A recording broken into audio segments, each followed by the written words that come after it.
Chapter 24. Wedge smiled as the white-haired woman walked through the door Ayala had opened. The Provisional Council must be serious about taking Coruscant. They have you here. He offered her his hand. It's been a while, Winter, and you know exactly how long it's been, right? I would, Commander Antilles, which is why, like you, I'm here. Winter shook his hand, then greeted Ayala. Turning to face Pash, she nodded. You would be General Kraken's son. The legendary Winter. I'm honored. Pash bowed in her direction. Mirax stood and shook Winter's hand. I'm Mirax Terek. Winter nodded. And the reason I was summoned here. She looked over at Ayala. Nothing in our files indicates Imperial involvement with her. Pash frowned. Being my father's son, I have a question that you may not want to answer, but I have to ask. Commander Antilles and I were with Ayala and Mirax the whole time we were coming here, and we didn't see Ayala make contact. How did you know to come here? Winter's expression became more serious, heightening her resemblance to Princess Leia. The account number Ayala used to gain access to the datapad in the dress shop was special. Various things about the dress design selected, such as the colors, were sliced into municipal computers. At certain points around the city, in this case on a moving sidewalk, a pattern of lights communicated to me enough information that I knew to come here. There are backup systems to handle things if there is no response, but everything worked well, so it was no problem. Wedge nodded appreciatively. It's nice that you can slice into Coruscant's central computer. Winter shook her head. We can't. The safeguards there are too heavy for us to get in cleanly and out again. The central computer is attached to roughly a dozen auxiliary computer centers that are intended as backup, but are used primarily for low-level administrative and commercial applications. We can get into them, and do so on a regular basis, but none of the patches we've tried to insert into the central computer have made it. Ayala sat back down. If we could bring the central computer down, we'd be set, because it controls all the important things, like the shields and the ground-based fighter defenses. The shields are the key. Wedge perched himself on the arm of the couch next to Mirax. If they go down, I tend to think most of the citizenry would support a change in government. Winter sat beside Ayala. Overall security here is not as tight as I might have expected it to be under Yasan Isard's control. That goes for the Imperial Palace, too. I was seated on the promenade nearly 4 hours drinking Espcaf and saw nothing special. We almost had a problem when an intel officer just happened by. I was afraid one of my companions was going to attack Lure, but he kept his temper under control, just barely. But under control. Ayala's eyes narrowed. Curtin Lure is here? On Coruscant? Winter nodded. Mirax raised an eyebrow. Sounds like the kind of reaction Corrin would have had to Lure. Ayala's jaw dropped. You know Corrin?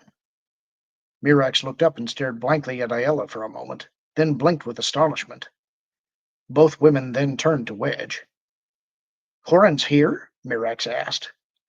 And he's in Rogue Squadron? Ayala added. Is Whistler still with him? Wedge held his hands up. I don't know exactly where he is, but he is on Coruscant. Ayala, I know you were his partner in Corsac. I didn't mention his being in Rogue Squadron because you didn't seem to have that information yourself, which means New Republic intelligence didn't let you have it. Operational security and all that. Winter nodded. Corrin Horn is here, but he has no droid with him. Mirax frowned.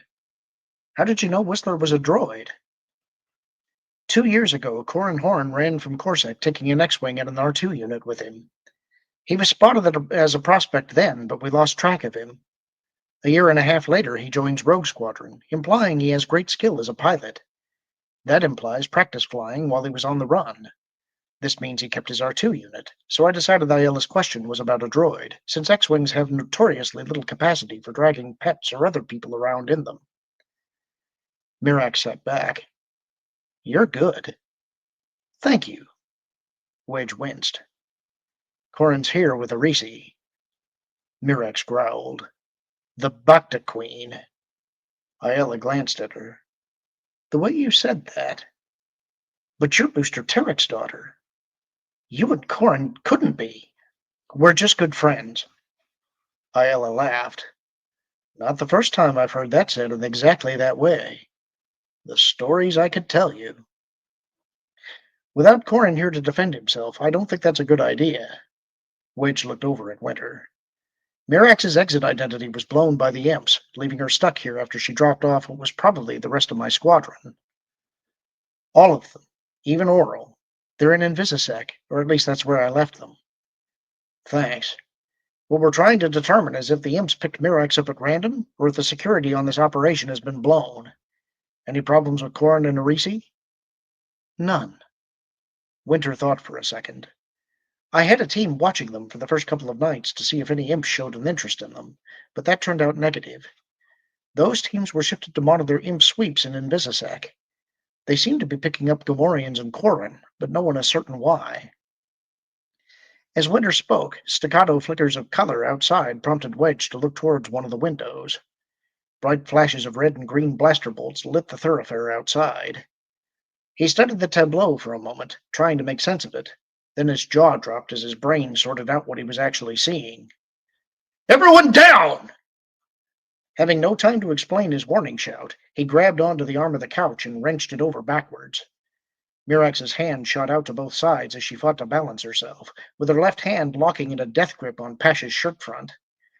She pulled her legs up and in to protect them, inadvertently making it just that much easier for Wedge to tip the couch over. Over he went with it.